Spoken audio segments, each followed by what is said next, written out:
안녕하세요. 저는 사업을 하고 있는 50대 남자입니다. 반평생 우울하고 힘든 얘기들만 가득했고, 정말 죽어라 일만 했었는데, 이제 마음을 좀 비우고, 일도 쉬엄쉬엄 하면서 살아가려고 결심하던 중, 그간 제 인생을 정리해보려고 합니다.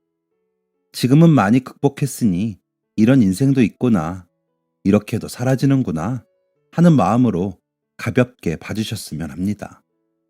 제가 학생일 때부터 아버지는 금은방을 운영하셨습니다. 동네에 몇 없는 금은방 중 하나였고, 아버지께서 태어나고 자란 고향이라 어르신들도 많이 알고 계셔서 가게는 나름 괜찮게 운영이 되었습니다. 아버지는 성격도 서글서글 하시고, 어머니께도 다정하시고, 저와 제 동생도 잘 챙겨주시는 분이었습니다.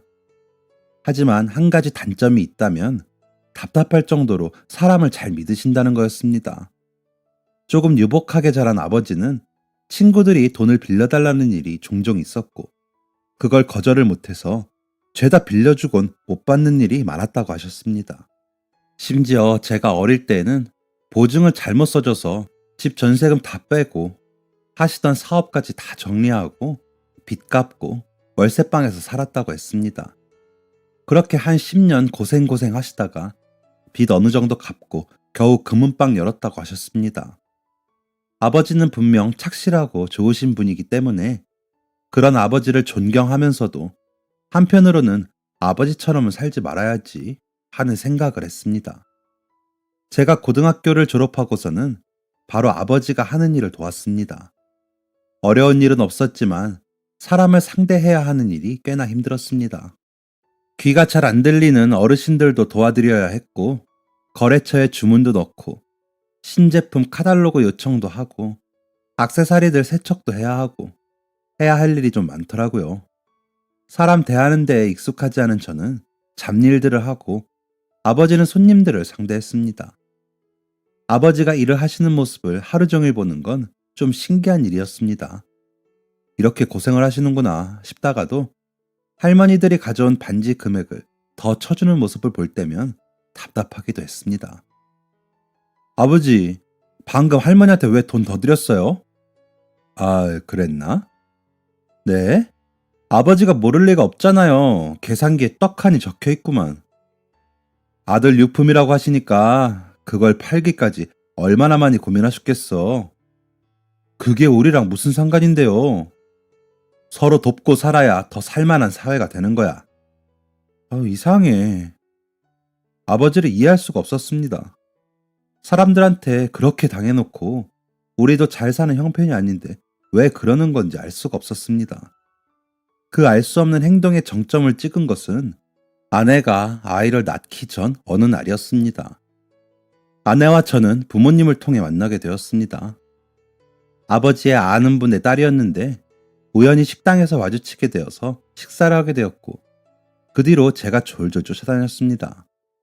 제가 그때 가방끈도 짧고 모아둔 돈도 많지 않았는데 사람들이 인식이 웃긴 게 금은빵집 아들이라고 하니 형편이 괜찮다고 생각이 되었나 봅니다. 그리 어렵지 않게 결혼 허락을 받게 되었고 결혼식도 아무 문제 없이 잘 마쳤습니다. 결혼한 지 얼마 안 되어서 아내는 임신을 했고 파란색 옷을 준비하라는 의사 선생님의 말을 듣고 오던 날이었습니다. 가게에 들어선 저는 제 눈을 의심했습니다. 잠깐 동안 내가 꿈을 꾸고 있는 건가 싶었습니다. 금은방이 텅텅 비어 있었습니다. 정확하게는 금은방에 있는 금들이 전부 사라지고 없었습니다. 도둑이라도 든 건가? 설마 누가 다 사간 건가? 손이 바들바들 떨리더라고요. 가게 한쪽에서 정리를 하고 계신 아버지가 태연한 얼굴로 저를 반기셨습니다. 왔냐? 예약은 잘했고? 아버지, 이게 다 뭐예요? 뭐? 아, 너도 나도 금모으기 운동 참여한다고 난리인데 가만히 있을 수가 있나?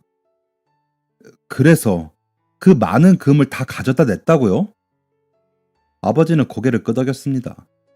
그렇습니다. 그때 IMF가 터졌던 때였습니다. 뉴스에서 밤낮으로 금 모으기 운동에 도와달라는 내용이 나왔던 때였습니다. 아버지는 금을 모조리 은행에 가져다 줬다고 했습니다. 당시 애기들 돌반지까지 내놓았다는 사람이 수두룩했다지만 이건 저희의 생계가 달린 문제인데 전부 다 내놓는다는 건 말이 안 된다고 생각했었습니다. 그래도 저와 일한 지 거의 10년이 되었을 때였는데 한마디 상의도 없이 이런 짓을 했다는 건 용서할 수가 없었습니다. 아버지, 제정신이세요? 어떻게 저랑 상의 한마디 없이 이러실 수 있어요? 엄연히 따지면 너는 여기서 일하는 직원이고 내가 사장인데. 이건 경우가 다르죠. 저는 아버지 아들이잖아요. 어머니는 아세요? 알지, 그럼. 같이 다녀왔는걸. 걱정 마라, 이니야. 금 말고도 다른. 아버지, 태평한 소리 좀 그만하세요. 저희 요즘 장사 어땠는지 아시잖아요. 금은방에 금이 없는데 누가 오겠어요? 항상 느끼는 거지만 아버지 너무 답답해요. 보고 있으면 답답해 미치겠다고요. 그리고요, 저 이제 아빠 되는 건 아세요? 이제 할아버지 되실 분이 어떻게... 소리 지를 힘도 없었습니다. 소리 지른다고 금들이 다시 돌아오는 것도 아니고 아버지가 정신을 차리시는 것도 아니니까요. 그 자리에 그냥 주저앉아 버렸습니다. 아버지는 제게 말없이 봉투를 내미셨습니다. 금을 가져다 주고 받은 돈이라고 하셨습니다. IMF 터지기 전 원래 금 시세에 비하면 한없이 적은 돈이었습니다. 아버지는 제 얼굴을 보지 않으셨습니다. 말이 좀 심하다고 생각하긴 했지만 그땐 죄송하단 마음이 안 들더라고요. 다음 날부터는 금 없는 금은방에서 일하게 되었습니다. 역시나 개미 한 마리도 찾아오지 않았습니다. 아내에게 걱정을 끼치기 싫어서 저희 집 사정을 숨겼지만 얼마 못 가서 가게 문을 닫게 되었습니다. 이때부터 부모님은 만나지 않았습니다. 아버지가 너무 원망스럽더라고요. 그걸 방관한 어머니도 밉고 그때는 그냥 얼굴 보기도 싫었습니다. 막달인 아내는 스트레스 때문에 입원과 퇴원을 반복하며 지냈고 저는 일자리를 구하러 뛰어다녔습니다. 시국이 시국인지라 일자리 구하기가 하늘의 별 따기였습니다. 대부분 하루 몇 시간씩만 일할 사람을 구하더라고요. 저는 그렇게 일주일에 4군데 일을 나갔습니다. 그렇게 한 1년을 일을 했습니다. 대부분은 식당이었습니다. 서빙도 해보고 조리도 해보고 배달도 해보고 종류 가리지 않고 일을 했습니다. 제겐 책임져야 할 가정이 있었으니까요. 그렇게 1년을 일을 하다가 갈비탕집 주방에서 일을 하게 되었습니다. 그 덕에 어느 정도 생활이 안정되었죠. 예쁜 옷 한 벌 안 사입고 아기 책 한 권 못 사줘서 속상해하던 아내도 이제 한시름 놓는 듯 했습니다. 그렇게 앞으로 더 힘든 일이 없을 줄 알았는데 그 안정도 1년이 채 되지 않아서 무너졌습니다. 제가 바보였습니다. 평생 아버지 같은 사람을 답답해하며 혐오하고 살았는데 저도 다를 게 없는 인간이었습니다. 일하는 갈비탕집 사장님이 저보다 5살밖에 안 많아서 형 동생하며 지냈습니다. 건너편에 체인점 국밥집이 생기면서 가게가 좀 힘들어졌습니다. 그때부터 종종 가게 마감하면 불 끄고 형이랑 술을 먹었습니다. 많이 힘들어 보였습니다. 가게 사정이 이러니 집 사정도 안 좋다, 어떻다. 그래서 도와주고 싶었고 해서는 안 되는 행동을 했습니다. 네, 보증 섰습니다. 저는 아버지 같은 실수 안 할 거라고 그렇게 멍청한 선택 안 할 거라고 다짐했는데 멋부린 데서 뭐 난다고 결국 저도 아버지랑 같았습니다. 그 형은 안 그럴 줄 알았습니다. 그렇게 무책임하게 사라져버릴 줄은 정말 꿈에도 몰랐습니다. 그때 제일 먼저 아버지가 떠오르더라고요. 우리 아버지도 이렇게 될 줄 몰랐겠구나. 이런 생각이 들었습니다. 그날 처음으로 부부싸움을 아주 크게 했습니다. 신혼 때 저희 집 가게 문 닫고 제가 제대로 된 일자리 하나 없을 때에도 아무 말 안 하던 사람이었는데 그날 울면서 화를 내더니 아이 데리고 친정으로 가버리더라고요. 저는 잡을 자격도 없었습니다. 은행 가서 제대로 알아보니까 제가 갚아야 할 금액이 상당하더라고요. 3억이었습니다. 평생 가져보지도 못한 돈을 앞으로 무슨 수를 써서 갚아야 하나 막막했습니다. 이제 일자리도 없고 예전처럼 다시 사방으로 뛰면서 하루에 2잡, 3잡 뛰는 생활도 지긋지긋했습니다. 그래도 어떻게든 살아야 하니 막노동이라도 하자 하고 인력사무소 가렸는데 와이프가 들어오더라고요. 3일 만이었습니다. 아이 없이 혼자 오더라고요. 가지고 나갔던 짐 가방도 없었습니다. 애는 어쩌고? 당신은 그게 3일 만에 집에 들어온 와이프한테 할 소리니? 아니 애초에 당신 할 소리가 있어? 미안해 여보, 할 말이 없다. 그래, 당신 나한테 할 말 없는 거 알겠고 나도 당신한테 할 말 없으니까 우리 그만하자. 뭐? 뭐? 뭘 그만해? 이 지긋지긋한 생활 좀 그만하자고. 그게 무슨 뜻이냐고. 이혼하자고. 여보, 미안해. 내가 정말 잘못했어. 내가 어떻게 해서든 다 갚을게. 여보한테 피해 안 주고 생활비도 신경 안 쓰게 할게. 내가 다 알아서 할게. 그러니까 이제 그만 나 좀 놔줘라. 지금껏 보지 못했던 차가운 얼굴로 아내가 말을 하는데 숨이 턱 막히더라고요. 말도 안 나왔습니다. 아내가 식탁에 이혼 서류 놓고 가는 뒷모습만 멍하니 봤습니다. 모든 아빠들이 그렇듯 돈 버는 이유, 살아가는 이유는 처자식입니다. 저는 한순간에 다 잃었습니다. 아내의 마음은 굳건했고 장인 장모님의 반응도 냉담했습니다. 아내의 뜻대로 이혼을 하고 전셋집도 빼서 재산 나눴습니다. 제가 가진 빚의 반의 반도 안 되는 돈으로 할 수 있는 건 아무것도 없었습니다. 그냥 죽고 싶더라고요. 진짜 죽을 작정으로 한강에 매일 갔습니다. 가서 뛰어내릴까 말까 고민하다가 오고 발 한쪽 올려보고 오고 사람들 얼마나 지나다니나 보고 매일 그랬습니다. 그렇게 한 2주 동안 매일 한강에 갔는데 한 일주일 때쯤부터 어떤 남자가 보이더라고요. 밤새 다리를 왔다 갔다만 몇 번을 했는데 항상 같은 자리에서 우두커니 서 있는 겁니다. 나처럼 죽으려고 온 사람이구나 하고 단번에 알 수 있었습니다. 그런데 일주일이 지나도 뛰어내리질 않더라고요. 문득 궁금해졌습니다. 저도 마찬가지였지만 죽을 용기도 없으면서 왜 맨날 여기 오는지 무슨 사연이 있는지 궁금했습니다. 뭐 어차피 곧 죽을 인생인데 모르는 사람한테 말 한마디 거는 것쯤은 아무것도 아니었습니다. 형씨, 무슨 일인데 매일같이 여기 서 있어요? 죽을 용기도 없으면서. 그러는 그쪽도 용기 없어서 매일 다리만 왔다 갔다 서성이는 거 아닙니까? 뭐 술 한잔 할래요? 편의점에서 대충 소주 2병 사서 풀밭 아무데나 앉았습니다. 그 남자는 저보다 1살이 많았습니다. 참 술 먹는 모습이 그렇게 슬퍼 보이는 사람은 또 처음 봤습니다. 형님은 말없이 술만 먹었습니다. 말하기 싫다는 듯 입을 꾹 닫고 있더라고요. 그래서 제가 먼저 말하기로 했습니다. 부끄러워서 친구들한테도 말하지 못했던 이야기를 했습니다. 어디서 봤는데 여행에서 만난 사람한테는 은밀한 비밀까지 다 말할 수 있게 된다고 하더라고요. 어차피 안 볼 사이니까. 그래서 말했습니다. 제가 보증 섰던 일, 와이프랑 아이가 집을 나간 일 전부 다요. 제 이야기를 다 들은 형님이 투박하게 술병을 내밀며 짠을 하더라고요.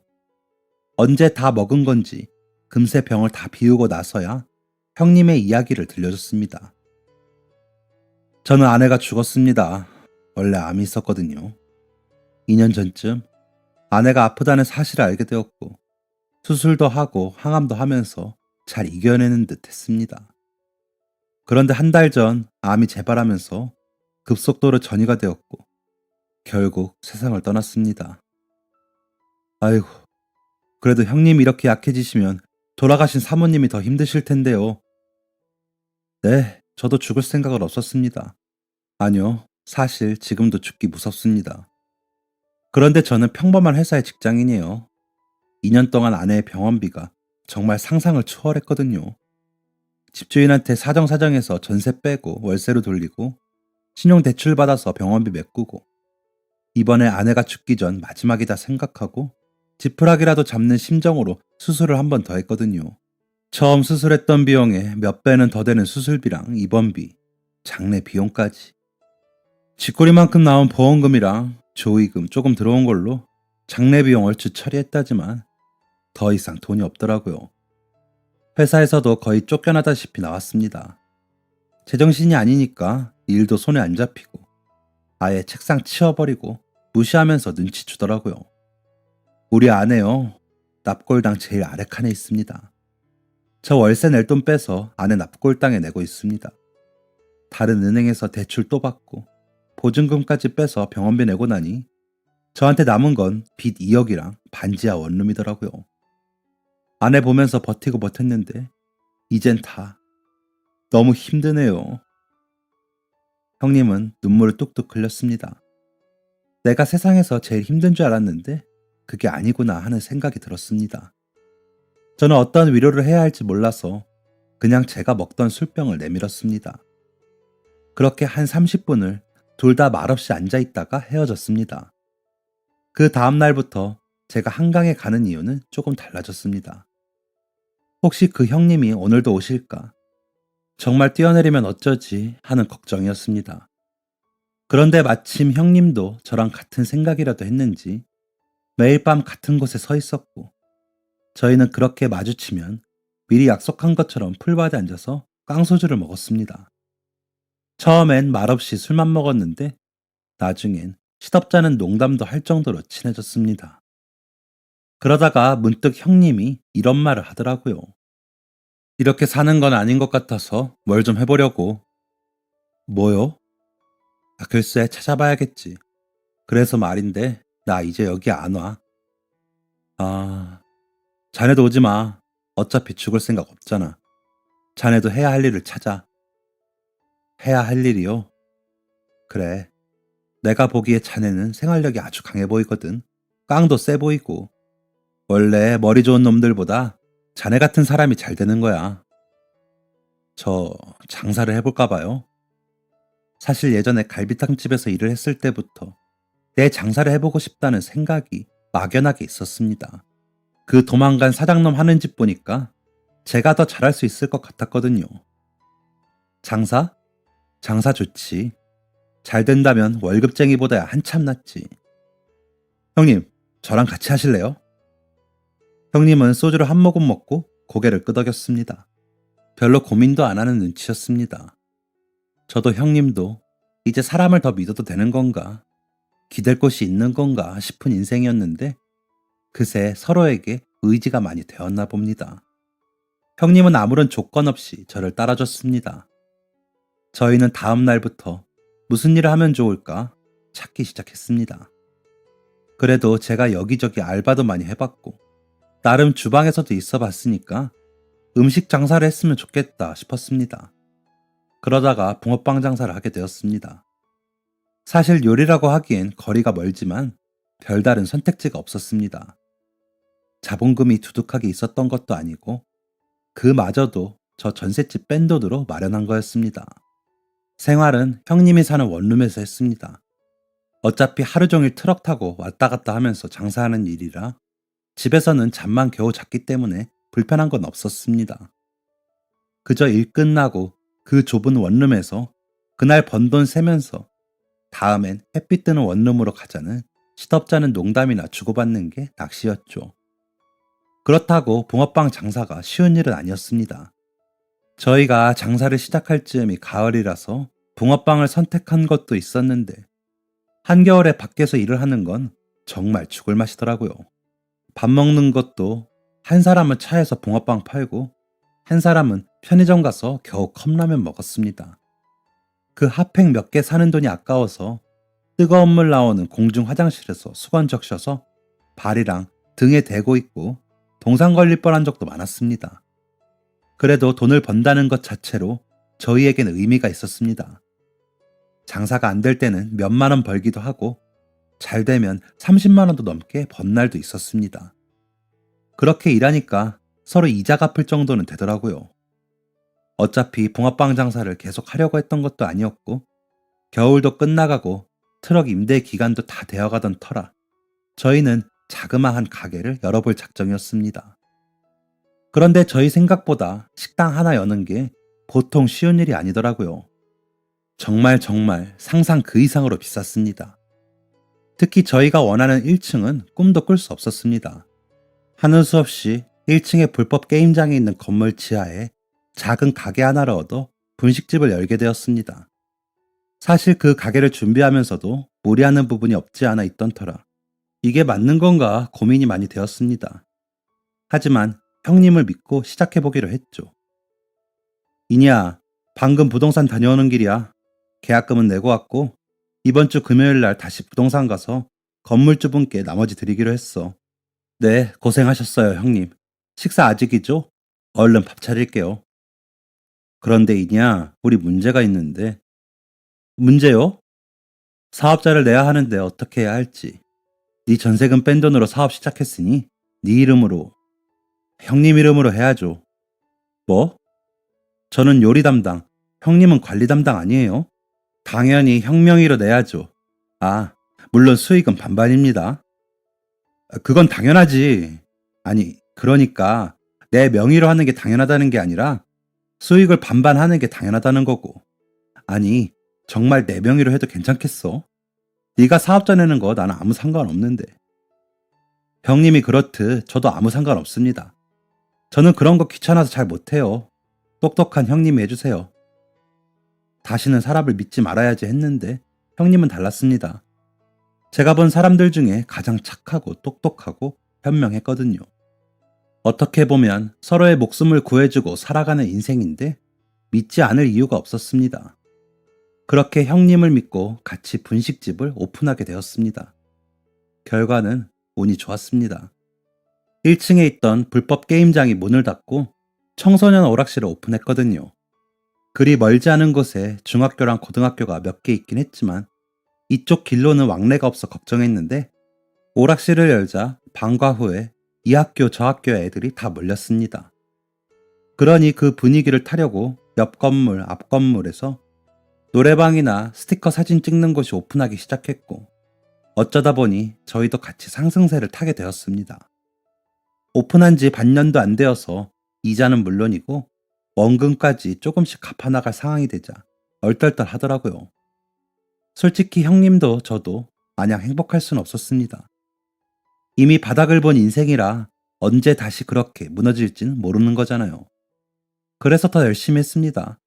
실수하지 않으려고, 후회하지 않으려고 더 이악 물고 일하고 더 아끼고 더 부지런하게 살았습니다.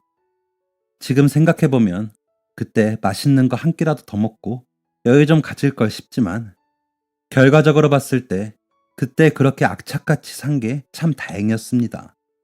저와 형님이 예견했듯이 항상 불행은 우리를 기다리고 있었거든요.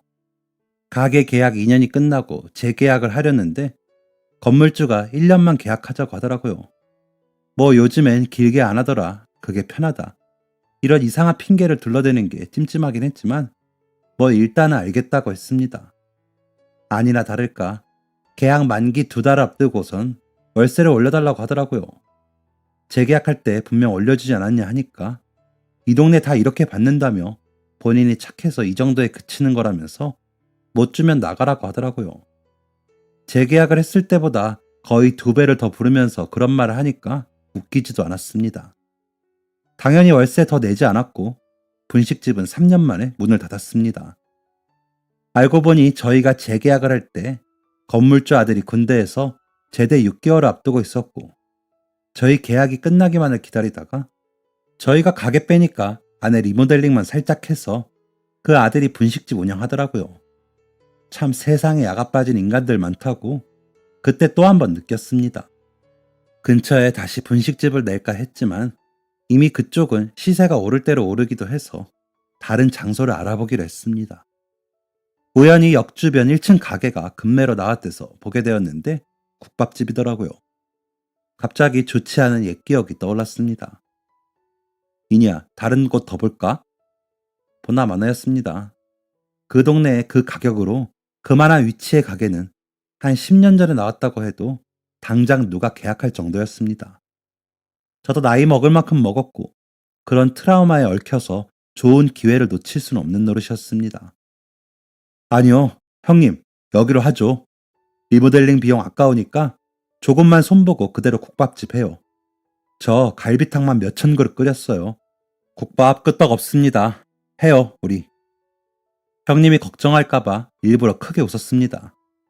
저희는 그 가게를 계약했고 하루라도 빨리 오픈하려고 리모델링도 최소화해서 2주 만에 오픈을 했습니다. 역시 자리가 좋아서 그런지 손님이 막힘없이 들어오더라고요. 근처 회사나 핸드폰 가게나 마트 같은 데에서 일하는 사람들이 주 점심 손님들이었고 가끔 저녁에 술 한잔 하러도 많이 오셨습니다.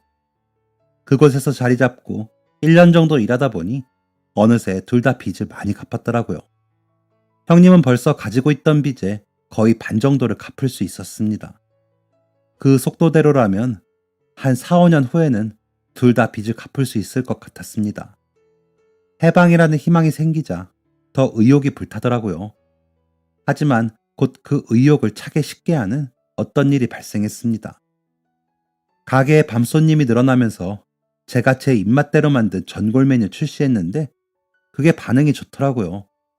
한 달 만에 저의 주 메뉴로 자리를 잡았습니다. 그런데 어느 날 점심 장사 끝나고 형님이랑 늦은 식사하면서 잠깐 여유를 가지고 있는데 누가 들어오더라고요. 저는 거의 주방에만 있어서 잘 몰랐는데 형님이 인사를 하는 걸 보니 가게에 자주 오는 단골 손님인 것 같았습니다. 아, 오셨어요? 오늘도 같은 걸로 드릴까요? 아, 네네. 매일 생각나는 거 억지로 참고 일주일 만에 왔습니다. 하하. 아이고, 그 많은 전골 혼자 다 드시려면 일주일은 쉬셔야죠. 이니야, 전골 하나만. 아, 이쪽이 주방 장분이신가요? 50대 중반쯤 되어 보이시는 그분은 저를 보며 물었습니다. 형님이 그렇다고 대답하자 갑자기 얼굴에 화색이 도는 것 같았습니다. 그동안 주방에만 계셔서 얼굴도 못 봤는데 드디어 뵙네요. 여기 전골이 아주 기가 막히더라고요. 저분 말씀으로는 직접 개발하신 거라고 하시던데 진짜인가요? 아, 네. 개발이라고 하긴 민망한데 맞아요. 와, 그러셨구나. 저 정말 자주 먹어요. 일주일에 한 번은 꼭 먹는 것 같아요. 술 먹으면서도 먹고, 해장하려고도 먹고, 배고프면 먹고, 하하. 하하, 감사합니다. 서비스 많이 드릴게요, 그럼. 너무 과하게 칭찬을 해주시는 것 같아 민망해서 주방으로 도망치듯 피했습니다. 그리고 그날 저녁, 마지막 손님이 나가고, 홀 정리를 마친 형님이 늦기 전에 집에 가서 세탁기 좀 돌리겠다며 나가셨고, 저는 주방 마무리를 하고 있었습니다. 그때 문에 달린 종소리가 들리더라고요. 마감했습니다. 제 외침에 아무 대답이 들려오지 않았습니다. 고개를 내밀어 보니 아까 낮에 왔던 단골 손님이었습니다. 오늘은 마감했습니다. 아, 네, 밥 먹으러 온 거 아니에요. 네? 잠깐 할 얘기가 있는데 정리하고 나와요. 기다릴 테니. 그분은 아까처럼 싱글싱글 웃으면서 의자에 앉았습니다. 뭐 하는 사람인가 했지만 피해주는 건 없으니 일단 알겠다고 하고 주방에 다시 갔습니다. 정리를 다 마치고 나오니 남자는 기다렸다는 듯 자신의 앞자리로 오라고 손짓을 했습니다. 무슨 할 말이 있으세요? 한 달 매출이 얼마나 나와요? 네? 뭡니까 당신? 아, 죄송해요. 무례했네요. 제가 좀 단도직입적인 사람이라. 홀에서 일하는 사장님께 듣기로는 둘 다 사장님이시라고. 네, 맞는데요. 그런데 부동산에서 듣기로는 홀 사장님이 사장님이라고 하더라고요. 그냥 편의를 위해서 형님 이름으로 해뒀습니다. 뭐 때문에 그러시죠? 그럼 사장님도 그냥 나와도 사업적으로는 아무 문제가 없는 거네요? 네, 그렇긴 하죠. 아, 왜 그러시냐고요? 누구신데 그러세요? 저는 이때까지만 해도 우리가 뭘 잘못했나? 사업자를 공동명의로 했어야 했나? 이 사람 공무원인가 싶더라고요. 저 장사하는 사람입니다. 국밥집 하고 있어요. 그것도 여러 개요. 갑자기 머리가 벙쪘습니다. 이름을 들어보니 저도 알고 있는 유명한 국밥집이었습니다.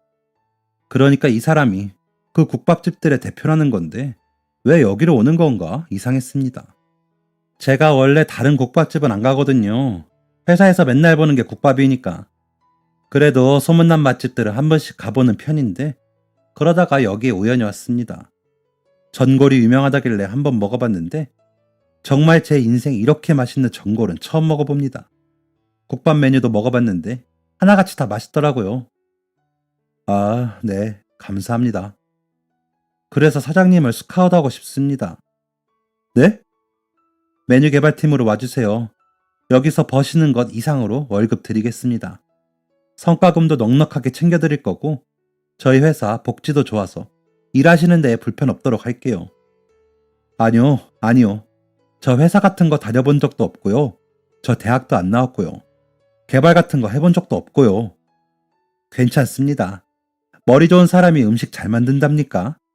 사장님이라고 하셔서 걱정했는데 당장 나오신다 해도 아무 문제가 안 된다고 하니 다행이네요. 생각하실 시간 충분히 드리겠습니다. 아니요. 네. 아니, 네, 알겠습니다. 남자는 명함 한 장을 내밀고 가게를 나갔습니다. 갑자기 머리가 복잡해졌습니다. 제가 그런 유명한 곳에서 스카우트 제의를 받게 된 것도 놀라웠고 이해가 되지 않았지만 무엇보다도 급여 때문에 많이 복잡했습니다. 앞으로 길게는 5년 이상 일해야지 빚을 갚을 수 있을 텐데 제의를 받은 회사로 가게 된다면 높은 월급에 성과금까지 더해져서 분명 더 빨리 갚을 수 있을 것입니다. 하지만 형님은 아니겠죠. 식당에서 요리하는 사람이 없으면 어떡합니까? 망하는 거죠. 같이 죽자고 노력해서 여기까지 올라왔는데 여기서 떠나면 그 노력을 배신하는 것 같아서 찜찜했습니다. 저는 그날 집에 가서 형님에게 숨김없이 있었던 일을 말했습니다. 형님도 조금 놀란 눈치였습니다. 선뜻 뭐라 말하기가 어려운지 한참을 고민하다가 평소처럼 싱글싱글 웃으며 말하더라고요. 그래, 좋은 기회다. 가, 이니야. 네? 형님, 하지만 저 가면 가게는 어떡해요? 내가 하면 되지. 서빙이야 사람 하나 뽑으면 되는 거고. 너한테 배워서 내가 주방일 하면 되는 거지 뭐. 갈 땐 가더라도 조리법 정도는 알려주고 갈 수 있지. 저는 고개를 끄덕이면서도 이게 맞는 선택인지 알 수 없었습니다. 너무 섣부르게 결정하지 말자 다짐하며 일단 그 대표에게는 연락을 하지 않았습니다. 형님은 그 다음 날부터 정말 열심히 뛰어다녔습니다. 원래도 열심히 일하던 사람인데 뭐랄까 뭔가 더 간절해진 느낌이었습니다. 출근 시간 1시간 전부터 주방 냉장고 들이며 칼 들이며 하나하나 살피면서 외워두었고 마감 후에는 순식간에 홀을 정리하고 주방에 들어와서 본격적으로 저한테 요리를 배웠습니다. 제가 알려주는 레시피를 모두 받아 적으며 직접 해보기도 했습니다. 가게 쉬는 시간에도 제대로 쉬지도 않고 주방에 가서 연습하기 바빴죠. 그렇게 제 마음을 결정하지 못한 채 일주일이 흘렀습니다. 저녁 장사 하기 전에 커피 한잔 하면서 쉬다가 형님이 잠깐 잠에 들었습니다. 형님이 자기 전까지 손에 쥐고 있던 노트를 정리하려고 하는데 노트가 새까매질 정도로 열심히 뭘 적어뒀더라고요. 저한테 배운 레시피들이었습니다. 재료 손질하는 법부터 물량, 소스양까지 세세하게 적고 또 적어두었더라고요. 그때 아차 싶었습니다. 내가 먼저 같이 하자고 손 내밀어 놓고 이렇게 발을 빼는 건 아니구나 싶더라고요. 바로 그 대표에게 전화 걸어서 안 하겠다고 했습니다. 대표는 이후로 두어 번 더 전화 오다가 더 연락 안 오더라고요. 그때 형님한테 많이 꾸중 들었습니다. 너한테 너무 좋은 기회잖아. 왜 안 한다고 했어? 거기 가면 지금보다 빨리 빚 갚을 수 있었을 텐데. 아휴, 뭐 그게 중요한가요? 언제든 갚기만 하면 되는 거죠. 빚더미에 깔려 죽을 뻔한 거 형님이랑 함께해서 이만큼 올라온 건데 이걸 어떻게 두고 갑니까? 저 모든 걸 다 잃고 형님 딱 하나 있는데 형님마저 잃으면 어떻게 하라고요? 참, 너도 너다. 그래, 이왕 이렇게 된 거 죽어라 해보자. 빚이 아니라 돈에 깔려 죽도록 해보자. 잠깐 흔들릴 뻔한 저희의 인연은 해프닝으로 마무리가 되었습니다.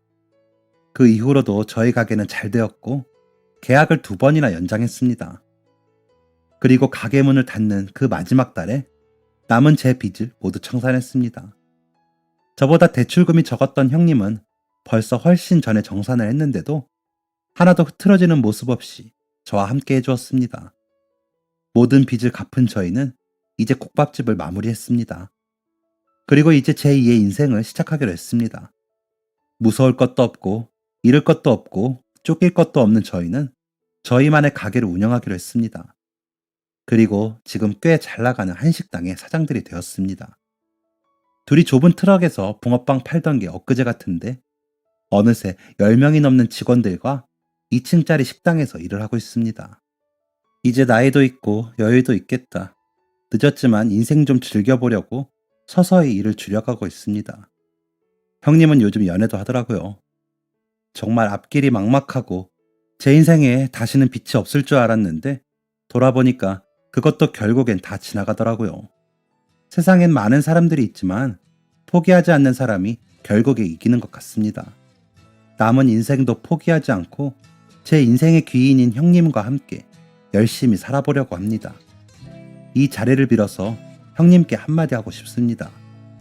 제 아버지 때부터 평생을 사람을 바보같이 믿어서 힘들게 살아왔는데 결국은 형님을 만나서 제가 바보같이 살아온 게 헛되지 않게 될 수 있어서 감사드립니다.